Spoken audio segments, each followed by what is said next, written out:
All right, so in this video, we're going to learn how to simplify radicals, and so this should be a review from algebra. So I'm going to briefly cover how to simplify a radical. Now you need to know your perfect squares, which is 1 times 1, which is 1, 2 times 2, which is 4, and so on, 9, 16, 25, 36, 49, 64, 81, 100, 121, 144, etc. So simplifying square roots is easy if you know your perfect squares. So what you want to ask yourself is, what is the biggest perfect square that will go into 32? So it's probably going to be somewhere half of it. So if you don't know, for example, half of 32 is a 16. So I'm going to say 32 divided by 16. And I got 2, okay? So what that means is 16 times a 2 will get you through to a 32, okay? So that also means the square root of 16 times the square root of 2 will get you to the square root of a 32. Now, what's nice about 16 is it is a perfect square. And the square root of 16, if you don't know, use your calculator, is 4. So that's going to come outside of the radical. And square root of 2 is not a perfect square, so it is left like that. Okay? So when you simplify an answer, you're going to have a square root in it. Simplest radical form. Okay? Alright, I'm going to try number 3, and then I'll let you guys try these on your own. So 147, half of that is probably going to be, let's try 81. Let's divide it by 81. Doesn't work.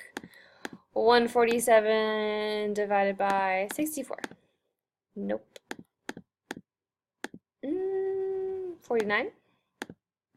Yay! So 147 would be 49 times 3. So square root of 49 times the square root of a 3.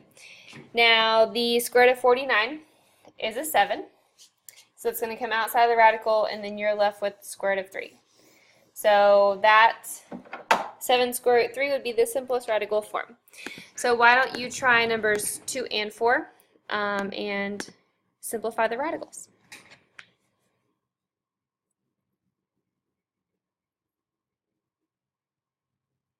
Except that should have been 4. So if you would do these, you should have gotten 3 root 5 and then 4 root 5 for your answer. Now I'm going to show you one more way in case you do not like this method and it's a little bit longer. So if you don't like your perfect squares, you can think of any other numbers that would go into an 80. For example, 10 and an 8.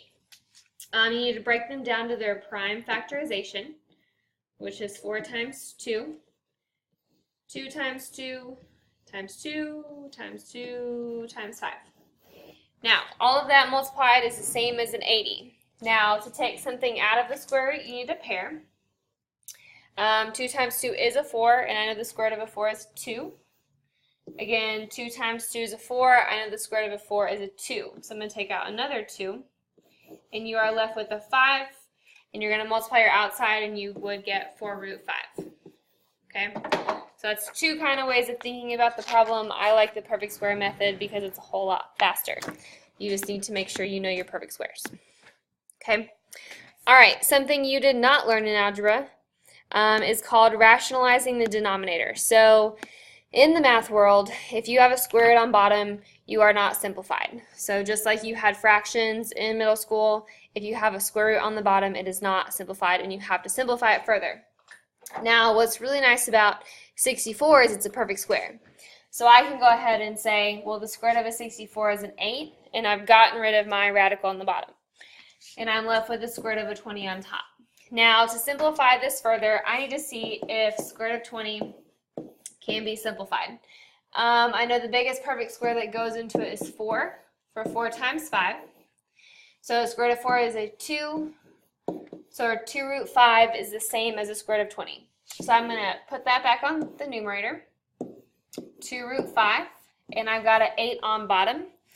Now you have to treat these outside numbers like a fraction. So 2 over 8 is the same as 1/4. And so I'm going to divide the top by 2, divide the bottom by 2, and I don't touch what's in that square root. And so my final answer, simplified, would be square root of 5 over a 4. Okay? Number 6 is not nice because 45 is not a perfect square. So what you have to do to get rid of a square root, cool thing, if you have the square root of 2 times the square root of a 2, you get a 2. If you have the square root of an 8 times the square root of an 8, you get an 8. So what that means is if you have something multiplied by itself, aka squaring it, the squared and the square root cancel each other out, okay? So that's a cool thing that happens. So to get rid of the square root of a 45, I want to multiply by the square root of 45, which would just give me a 45 on bottom. And I've left my radical out of the denominator. Now to not change the problem, I need to multiply it by a 1. And so the same thing as a 1 is the square root of 45 over the square root of 45. So any number over itself is equal to the value of a 1. So I've not changed the problem at all, but I got rid of the denominator. So now what I'm going to do is multiply what's on the inside. So 20 times 45, and that's still under the radical, is going to be 900. Okay? What's nice about 900 is it's probably a perfect square. So if I type in square root of 900, you should get 30. So now this problem is 30 over 45, and then I can reduce my fraction by dividing by 15 on top and 15 on bottom to get 2 over 3. Okay, so again, you could type that in the calculator from the very beginning, and it would give you 2/3, but that's how you would do it if you did not have a calculator. So again, to get rid of a radical in the denominator, multiply by itself on top and bottom. That'll get rid of the fraction or the radical on the bottom. Multiply through on the top and then simplify from there. So why don't you guys try 7 and 8 on your own? Press pause and we'll go over the answer.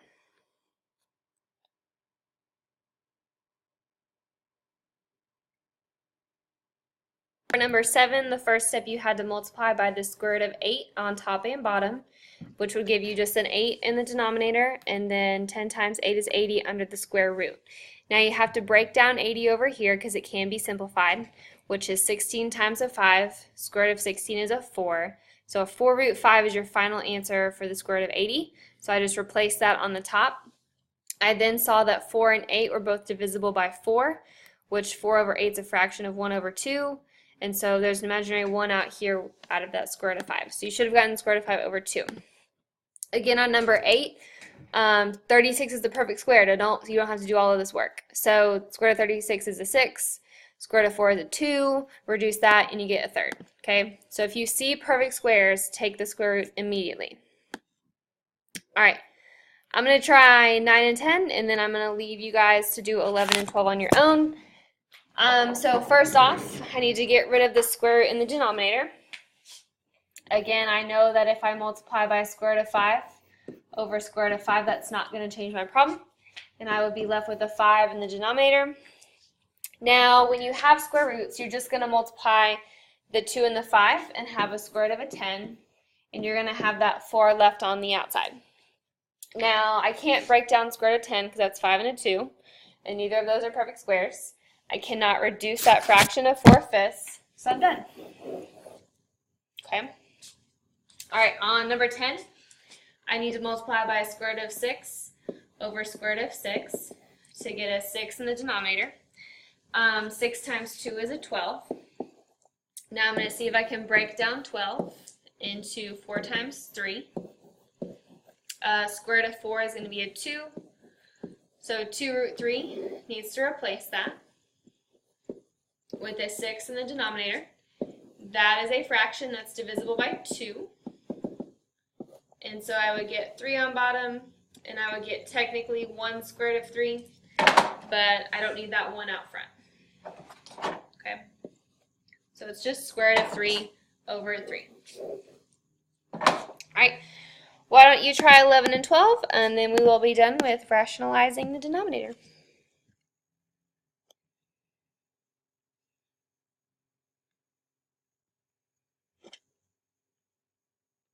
one you should have gotten 2 root 2. When you multiply by radical 2 of a radical 2, you can't multiply that 2 or the 4 because they are not in the radical. So you would just bring that over as 4 root 2 over a 2, divide 4 divided by 2 to get a 2, and so you don't have anything in the denominator. On number 12, multiply by square root of 3 to get a 3 in the denominator. You're going to be multiplying your radicals to get a 6, and you can't write down the square root of 6, and you cannot simplify that fraction any further. Okay, so that is how you simplify fractions, or no, simplify radicals, and then learning a new concept of rationalizing the denominator. So thank you for watching, and now you can practice.